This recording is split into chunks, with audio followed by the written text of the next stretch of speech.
Bonsoir donc et bienvenue pour le retour de votre chronique préférée, Laurent Gaillard Football Crème. Un retour après 3 semaines d'absence. On va rebalayer de nouveau l'actualité footballistique de ce week-end, la crème de la crème, avec un gros focus, comme vous avez l'habitude, sur l'Olympique lyonnais. Nous allons revenir sur ces 3 victoires de rang obtenues par les Lyonnais en championnat. 3 victoires et puis des choses à dire malgré ces 3 victoires quand même. Il y a encore matière à débattre et on en débattra tout au long de cette émission.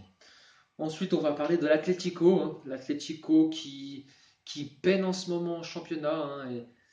Est-ce qu'il y a un malaise à l'Atlético? On va se poser les questions et essayer de se poser les bonnes questions. Est-ce que l'Atlético est vraiment dépendante de Griezmann et de sa forme, comme on a pu le constater? Ensuite, on balayera un petit peu l'actualité Première Ligue. Le championnat, bien sûr, qui occupe toutes les attentions en Europe et aussi dans le monde. On parlera d'un choc au sommet qui a eu lieu ce week-end entre Arsenal et Manchester United.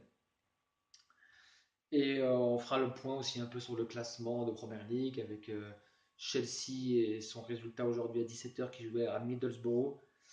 Et on regardera un petit peu ce classement. Donc, pour démarrer cette émission, comme je vous l'ai dit, le premier focus, ça sera l'Olympique lyonnais, bien sûr. Donc, l'Olympique lyonnais qui a enchaîné 3 victoires de rang depuis sa victoire à Toulouse 2-1. Une victoire acquise à 10 contre 11, qui plus est. Ensuite, il a eu la victoire brouillonne, si je puis dire, contre Guingamp à 11 contre 9. Puis là, tout récemment, vendredi, l'Olympique Lyonnais a obtenu sa troisième victoire de rang sur le terrain de Lille. Victoire à l'extérieur 1-0. Aussi obtenu 11 contre 10, puisque les Lillois, les Dogs, ont joué 30 minutes à 10 contre 11 chez eux. Donc les Lyonnais sont actuellement quatrième au classement. C'est une belle remontée. Arithmétiquement, c'est une très belle opération. Prendre 9 points sur 9, 3 victoires de suite. Ça fait du bien au moral, bien sûr, remonter à la quatrième place, même s'il y a encore un écart au classement, puisqu'on le verra. L'Olympique Lyonnais accuse quand même un retard de 7 points sur la seconde place et la troisième, puisque Paris et Monaco sont à égalité de points. Et 10 de retard sur le GC Nice, qui vient de faire un gros coup. Le GC Nice qui jouait ce soir au stade Geoffroy Guichard à 20h45 en clôture de la 13e journée de Ligue 1. Et Nice a fait le gros coup en allant gagner chez les Verts 1-0 sur un but de Valentin et Séric. Un match très très accroché, très très équilibré, mais c'est les Niçois avec un peu plus de maîtrise et un peu plus de réalisme offensif ont pu obtenir ce but et prendre ces 3 points très précieux après leur défaite à Caen. Donc l'Olympique Lyonnais aussi, il faut le dire, s'est présenté à Lille avec des absents quand même, des absents, pas des moindres, puisque Ghezal et Fekir manquaient à l'appel. Ghezal avait une petite blessure, il n'était pas à 100% pour pouvoir jouer ce match à Lille. Il préférait le laisser au repos et Fekir était suspendu. Après ses cartons jaunes à répétition. Donc c'est sans ces deux joueurs que Lyon a joué finalement dans un nouveau système, encore une fois. Si on peut dire ça, jouer plutôt dans un 4-3-3 avec Ribus à gauche, en ailier gauche. Même si on a plus souvent l'habitude de le voir latéral gauche, on sait qu'il a la qualité technique aussi, il a une bonne patte gauche. Il joue aussi avec la Pologne dans ce registre-là, il joue aussi ailier gauche. On avait une animation avec Ribus, Cornet et puis Lacazette en pointe. Et ce milieu où Genesio a fait des choix aussi, puisque au milieu de terrain on a retrouvé Gonalon, Tolisso et Ferry. Ferry préféré à Barder. C'est vrai que je comprends de Genesio, c'est un casse-tête un petit peu ces deux joueurs, parce que c'est des joueurs qui ont un très très bon niveau. Les deux mériteraient des titulaires. Pour moi, en tout cas, c'est mon ressenti.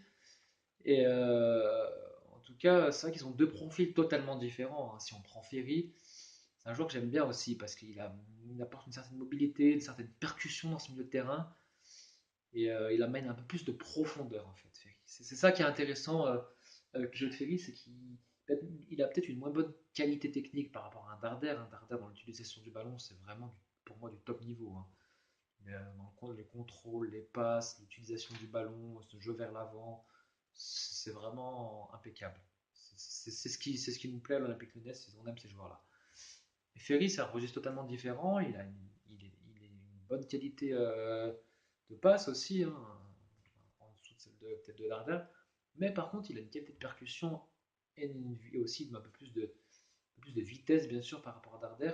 Puis il amène cette profondeur aussi. C'est cette profondeur qui est intéressante. D'ailleurs, on le voit sur le premier but lyonnais, hein, sur l'unique but lyonnais.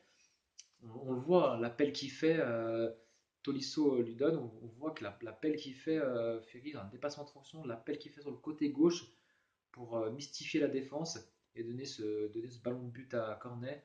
C'est dans ce registre-là qu'on l'attend, Ferry, puis c'est là qu'il est intéressant aussi. C'est un peu comme Matuidi au PSG, même si par rapport à un Rabiot, par exemple, si on peut le comparer, bah Matuidi c'est pareil, c'est plus la profondeur. Bah Ferry c'est exactement la même chose à l'OL, c'est un peu plus la profondeur.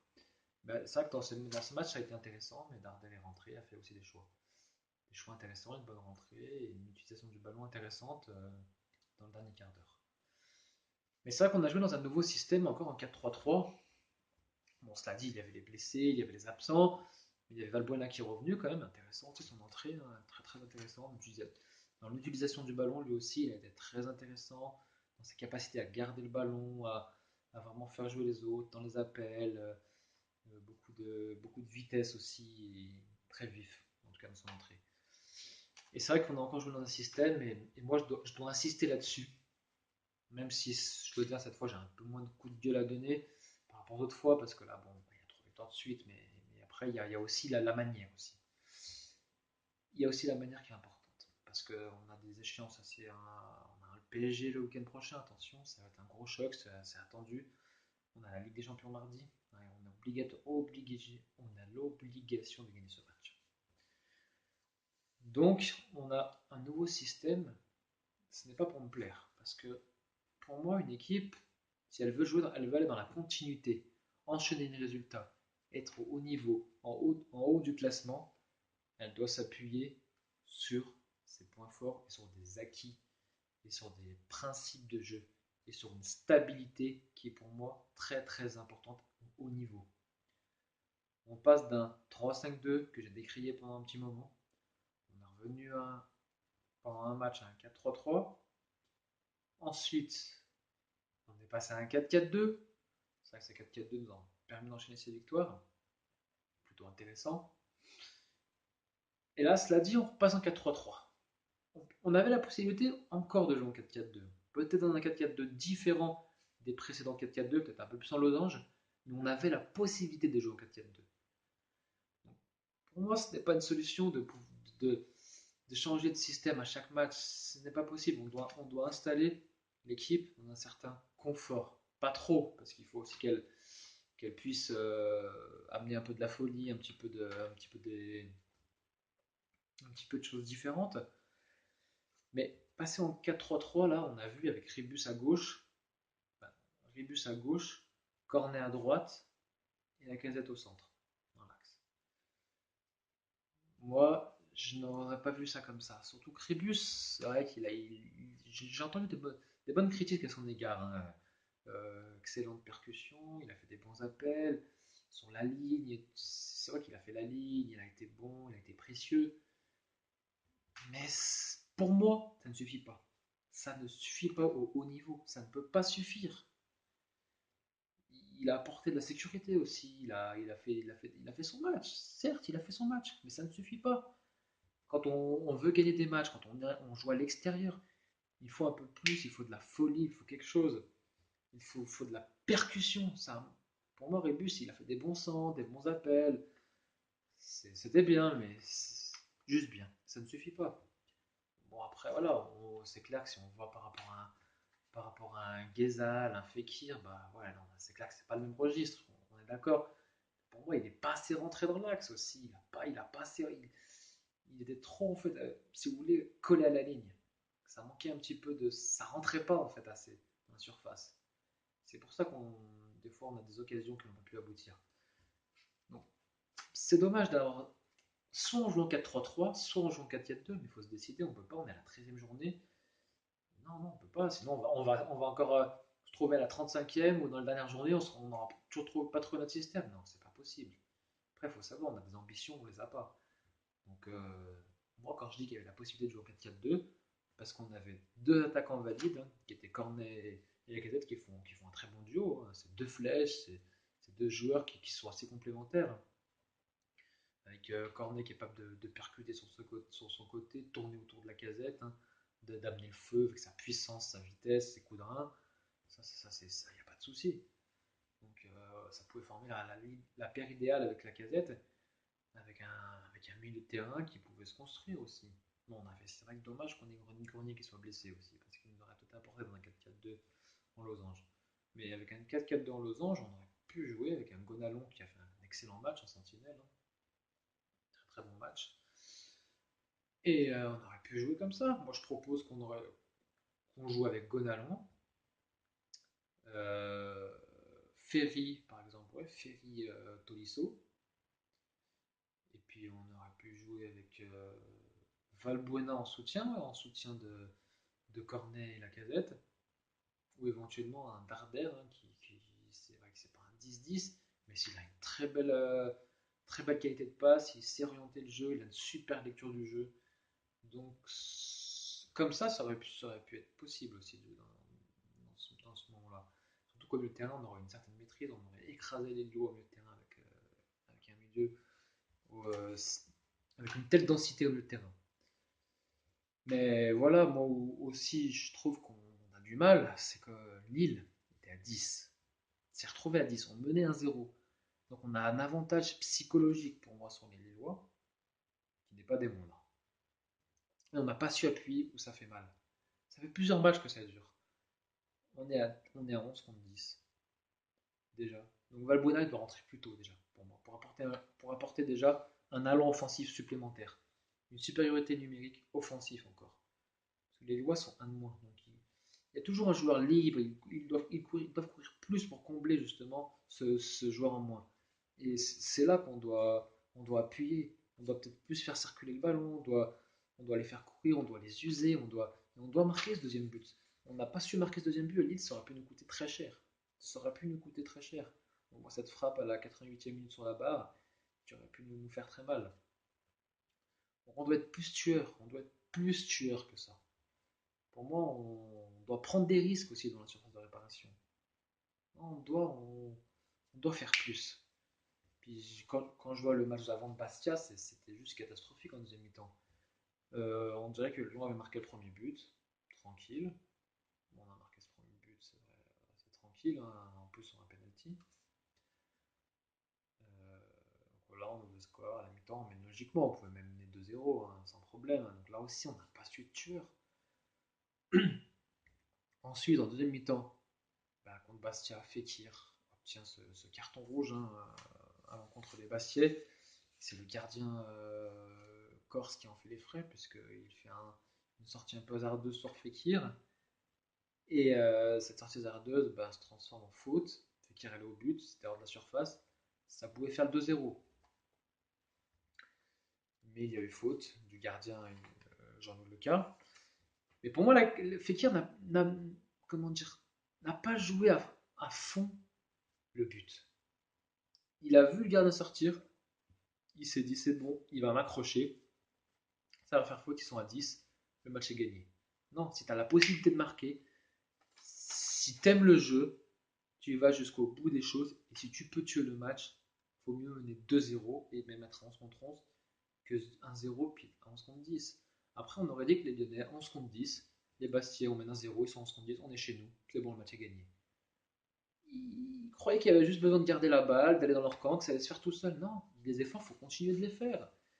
Et juste se dire que ça va passer parce que on est en supériorité, on a un avantage psychologique quand même. Quand tu mènes un 0, tu es chez toi, l'adversaire vient de prendre un carton rouge, normalement ça doit faire quelque chose quand même. Donc on doit appuyer là aussi, on doit appuyer où ça fait mal. Là, il n'y avait pas pas d'excuses. Et puis bon, après, les Bastiais se retrouvent même à 9. On marque ce deuxième but, c'est un but contre leur camp que marque le Bastier. Et on marque ce but de 0 qui devrait écraser les Bastiais, puis nous installer dans une confiance quand même, dans une grande confiance. Mais ça n'a presque pas été le cas parce que les Bastiais sont montrés encore dangereux à 9 contre 11. Donc il n'y avait aucune sérénité de la part des Lyonnais. Ce n'est pas normal à ce niveau-là. Moi je trouvais ça quand même assez désastreux. Et puis c'est des mots forts quand M. Genesio dit qu'il a presque honte d'avoir gagné, tellement après tellement on n'a pas dominé presque à 11 contre 9. C'est quand même triste. Les Bastions ont marqué un but dans les arrêts de jeu pour réduire la marque à 2-1. C'est quand même. Les Lyonnais sont, aux mi-temps, sont passés en dessous de tout. Ils ont cru que le match était gagné d'avance. Maintenant, on ne peut pas. C'est un manque de professionnalisme. Donc, c'est vrai qu'on a de la chance d'avoir eu ces trois résultats positifs. Mais dans le jeu, ça n'a pas été si encourageant que ça et si réconfortant. Ça interpelle encore ces choses. Donc, les Lyonnais s'en sortent bien. Là, Lille, c'est vrai qu'il a une maîtrise quand même, hein. On ne peut pas dire le contraire, mais il y avait mieux à faire. Il y avait encore mieux à faire. Si on veut être exigeant, il y a mieux à faire. À Toulouse, c'est une victoire acquise aussi dans la douleur, mais à Toulouse, il n'y a pas beaucoup d'équipes qui ont gagné. Avant que Lyon aille gagner à Toulouse, il y a Paris qui s'est cassé les dents 2-0, donc c'était une belle victoire avec beaucoup de solidarité, parce que là, c'est nous qui étions en infériorité numérique, mais le score était déjà acquis à 2-1. On menait déjà 2-1 avant d'être à 11-10. Avec un beau doublé de la Casette. Mais c'est vrai que c'est une victoire au forceps. Contre Bastia, ça n'aurait pas dû l'être. Là, hier, c'était une victoire 1-0, mais bon, on aurait pu mieux faire aussi. Donc voilà, on va jouer contre Paris, il va falloir hausser le niveau, parce que Paris, ça va être un gros match, une grosse affiche, une grosse équipe en face, un concurrent direct, hein. On peut revenir à 4 points du PSG. Si je ne m'abuse, ils ont 29 points, on en a 22, on est quatrième, ils sont 3. Ouais, ils sont troisième, quoi, ex aequo avec Monaco, même 2 points Monaco devant Goal. Mais on est à 7 points, donc on pourrait faire un gros coup en revenant à 4 points du PSG, ce serait pas mal. Mais pour ça, il va falloir jouer mieux, hein, mieux jouer que ça en tout cas, et faire plus offensivement, puis tout en restant costaud défensivement. Parce que M. Genesio j'ai l'impression, a donné beaucoup de confiance à Mokhtar Diakabi, hein, ce qui lui rend bien quand même. On voit que le gamin il monte en puissance quand même, hein. Il prend confiance, il a de plus en plus de sérénité, et ça c'est important, donc c'est de bonne augure pour la suite aussi, hein. Et, euh, et voilà, en tout cas, il faudra hausser son niveau de jeu et offensivement, tout le monde devrait être opérationnel, hein. Kezal, Fekir devrait être là. Valbuena aussi pourra rentrer, hein, parce qu'il a fait une super entrée en tout cas, moi j'ai trouvé contre Lille. Il est bien rentré, il revient physiquement, il est là. La Casette aussi, on l'a senti plus en jambes aussi contre Lille, hein. Après, il a joué dans un registre différent. Il a essayé de faire en fait ce que fait Ghezal et Fekir d'habitude, c'est de percuter, garder la balle, voilà, gêner vraiment la défense adverse. Alors d'habitude, il est plus là pour marquer, pour venir fixer, pour être dans l'axe, quoi, trouver et marquer des buts. Mais il faudra vraiment être au top niveau contre Paris, hein, parce que c'est très très important de gagner ce match. C'est très très très important pour pouvoir revenir, parce que là, ben, on a perdu des points bêtement, hein, chez nous, des points qu'on ne devait pas perdre. Et maintenant, on doit courir après ces points, on n'a plus le droit à l'erreur. C'est simple. Avant ce match de Zagreb aussi, mardi, on n'a pas le droit aussi à l'erreur, hein, si on veut s'octroyer donc cette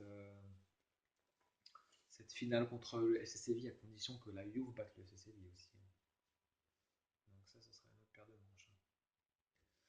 Voilà, donc en tout cas, moi, pour ma part, hein, c'est ce que je voulais dire concernant l'Olympique Lyonnais. Ensuite, nous allons donc nous attaquer à l'Atlético Madrid. L'Atlético Madrid, hein, un club quand même qu'on a beaucoup vanté les mérites, surtout, hein, de Diego Simeone, avec une équipe, hein, qui ne fait pas partie des 10 pays, enfin excusez-moi, pas des 10 clubs les plus riches. Il n'est pas dans le top 10 des 10 clubs les plus riches. Et pourtant, leur résultat sur ces 3-4 dernières années est très très très impressionnant, puisqu'ils ont d'abord été champions de Liga il y a 3 ans de ça, hein. 3 ans de ça devant le Real et le Barça, ce qui est quand même peu commun, hein, ces dernières années, hein. C'est souvent le Barça ou le Real qui se disputent le titre, hein. Il n'y a pas d'autre alternative. Et l'Atlético était venu donc semer la zizanie. Mais et puis deux finales de Ligue des Champions en 3 ans aussi, ça se respecte, hein, donc voilà, et une équipe qui monte en puissance hein, avec des recrues intelligentes, hein, vraiment une culture à la Simeone dans le combat, dans le pressing, dans la défense, dans une équipe rugueuse, une équipe combattante, vraiment qui joue avec le cœur. Et c'est des vertus que le monde, que l'Europe adore, que le football européen adore. Et là, c'est vrai que ce début de saison, on a du mal à retrouver cet Atlético Madrid, hein. L'Atlético Madrid vient d'enchaîner 2 défaites de rang en Liga. Une juste avant la trêve internationale, 2 buts à 0 sur le terrain de la Real Sociedad. Une défaite sans conteste, bien sûr. Puis là, de nouveau, il y avait un choc très très très attendu, hein, le choc des titans, si je puis me permettre, le derby madrilène entre l'Atlético à Vicente Calderón contre le Real Madrid. Et ces derniers temps, l'Atlético menait la vie dure au Real, hein. Il les contestait et il y avait presque une passation de pouvoir hein, au niveau de l'Atlético Madrid qui dominait ces joueurs du Real. Et là, il n'en avait rien été puisque le Real a mis 3-0 sur le terrain, qui plus est de l'Atlético Madrid, chez les Colchoneros. 3-0 avec un triplé retentissant de Cristiano Ronaldo. Et c'est vrai que ça fait 2 défaites de rang quand même pour l'Atlético Madrid, hein, qui recule à la 6e place au classement de la Liga. Déjà à 9 points du Real Madrid. Je vais vérifier ça sur les informations. Mais ils sont donc à 10 points puisque le Real a, si je ne me trompe pas, a 29 points et l'Atlético en a 20. Et donc, ouais, non, 30 points, excusez-moi, pour le Real Madrid et l'Atlético Madrid en a 21. Donc ça fait 9 points de retard. Et le Real domine donc la Liga devant le Barça, 26 points. Et donc ça fait aussi 5 points de retard sur le Barça. Et Séville est 3ème, 24 points, 3 points sur le FC Séville. Et si on remonte un peu plus en arrière dans les journées précédentes, l'Atlético a aussi cédé des points contre le FC Séville. On a perdu aussi 1-0 contre le FC Séville. Donc ça fait des points quand même qui sont perdus contre des concurrents directs, hein. L'Atlético contre le Real et contre le FC Séville. 2 défaites contre des concurrents directs. Il y a eu un match nul en début de saison, un partout, un bon résultat sur le Camp Nou hein, contre le Barça. Mais là, l'Atlético Madrid est en perte de vitesse, hein. On sent un Griezmann aussi un peu déjà essoufflé, qui physiquement peine à retrouver la plénitude de son niveau. Et on voit que l'Atlético est assez dépendant de son état de forme, hein, puisque là, on voit un Griezmann qui baisse, hein, qui ne marque plus, qui n'est plus décisif, qui n'a plus le rendement qu'il avait. Bah, ça se ressent tout de suite dans les résultats de l'Atlético, hein. L'Atlético perd du terrain, 6ème, et un peu décroché pour les 2 premières places. On se demande s'ils vont pas pour l'instant jouer seulement la carte de 3ème place du podium. Et il faudra s'accrocher parce que le CCV fait un bon début de saison aussi, hein, des résultats assez réguliers. Il faudra revenir sur cette équipe de FC Séville, donc ça va être. En tout cas, l'Atlético Madrid a intérêt de se remettre au travail, a intérêt de mettre les bouchées doubles, puisque là, heureusement pour eux, la bonne nouvelle, c'est qu'ils sont déjà qualifiés pour le prochain tour de Ligue des Champions, le huitième de finale au printemps prochain. Enfin, c'est une bonne nouvelle quand même, parce que sinon ça aurait été encore d'énergie à puiser pour eux, alors qu'ils sont mal embarqués dans ce championnat. Donc heureusement qu'ils veulent se concentrer juste sur le championnat, la Ligue des Champions, on va dire que c'est fait. Pourtant, ils avaient un groupe pas facile avec le Bayern de Munich, ils ont quand même battu le Bayern. Et c'est vrai que depuis cette victoire contre le Bayern, il y a eu cette défaite à Séville, il y a eu cette victoire à l'arrache contre Rostov 2-1. Et c'est vrai que depuis la défaite contre le Real Sociedad, la défaite, la 3-0 quand même, qui est une défaite cinglante hein, contre le Real Madrid, et la défaite qui a contre Séville, ouais, il y avait eu ce point, ce 4-2 contre le Malaga entre temps. Mais sinon, non, on sent on est quoi là. à la peine. Hein. Là, ils jouent contre le PSV Eindhoven cette semaine en Ligue des Champions. On verra ce que ça donne. Hein. C'est deux compétitions différentes comme Ligue des Champions et championnat. Je pense qu'ils vont aussi calculer leur prochain match de Ligue de championnat de Première Ligue, vu qu'ils sont déjà qualifiés. Alors, même si la première place était importante du groupe. En tout cas, Atletico, il faut qu'ils se reprennent. Hein. Parce qu'on comptait aussi beaucoup sur ce duo Gamero-Griezmann. Il y a des automatismes encore à trouver. Et en tout cas, bah, non, mais l'Atletico va se relever. Soyons confiants. Alors sinon, ce week-end, il y a eu un gros choc aussi en Première Ligue hein, qui a, je pense, retenu toute l'attention des grands fans de football hein, et des grands amateurs de football européen et de Première Ligue, puisque c'était un choc à Old Trafford, dans le théâtre des rêves, entre Manchester United et Arsenal, qui s'est soldé par un match nul un partout. United avait donc ouvert le score grâce à Juan Mata autour de l'heure de jeu. Et Arsenal a répondu dans la dernière minute, à la 89e minute, sur un but du Frenchie Olivier Giroud, à la 89e minute, juste avant la fin du temps réglementaire, et a donné le point du match nul à Arsenal, qui fait un peu du surplace quand même, puisque Arsenal pointe à la 3e place de la Première Ligue, à 4 points de Chelsea. 4 points de Chelsea, qui est le nouveau leader, donc à l'issue de cette 13e journée, si je ne m'abuse aussi, de Première Ligue. Hein. Cette 13e journée de Première Ligue, et, qui voit Chelsea qui vient de gagner 1-0 à Middlesbrough grâce à un but de notre ami avant-centre que tout le monde aime bien en Angleterre, à Chelsea, Diego Costa, qui a ouvert le score à la 41e minute et qui a pu donner la victoire à son équipe de Chelsea, qui a pris la place de leader à Liverpool, qui n'a fait match nul à Southampton 0-0. Et donc Chelsea, nouveau leader de Première Ligue, hein, devant juste un point d'avance sur Liverpool, et qui en compte 4 sur Arsenal. Tottenham est à un point derrière à la 4e place. Et Manchester United, quant à lui, est 6e, déjà décroché des 4 premières places.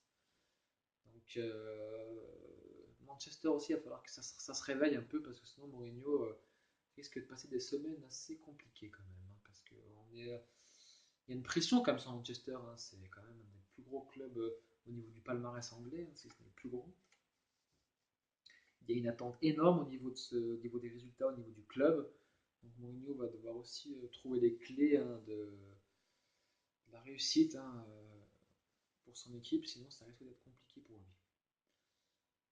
Et donc voilà en ce qui concerne la Première Ligue et l'actualité européenne. Hein, en tout cas, moi ça m'a fait très plaisir de passer cette nouvelle chronique en votre compagnie. J'espère que vous avez bien apprécié. En tout cas, on a essayé de balayer l'actualité, les faits importants de ce week-end, hein, de ce week-end footballistique. Il y a eu des belles choses quand même, des belles affiches. On a pu vous en témoigner avec une première ligue palpitante aussi, où c'est très serré quand même devant. Les changements de leader, donc voilà. Ensuite, à la Liga espagnole aussi, qu'on a pu aussi vous détailler avec un Real Madrid qui mène sa barque, hein, qui a 4 points d'avance sur le deuxième, et qui, comme je l'ai dit, en a 9 sur son rival de l'Atlético.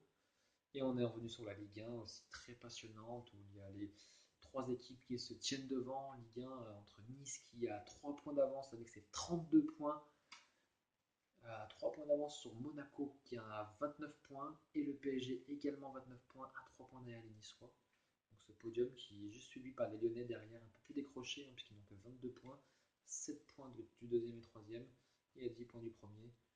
Pour ça que le match de Lyon-PSG du week-end prochain, on sera en direct du Parc OL. Hein. Ne loupez pas cette chronique en direct du Parc OL. On sera là donc en direct, en live, hein, pour vous faire une petite chronique, un petit avant-match de cet Olympique Lyonnais Paris Saint-Germain. Donc moi je vous dis à dimanche prochain, une belle nuit et à très bientôt pour ce Laurent Gaillard Football Crème.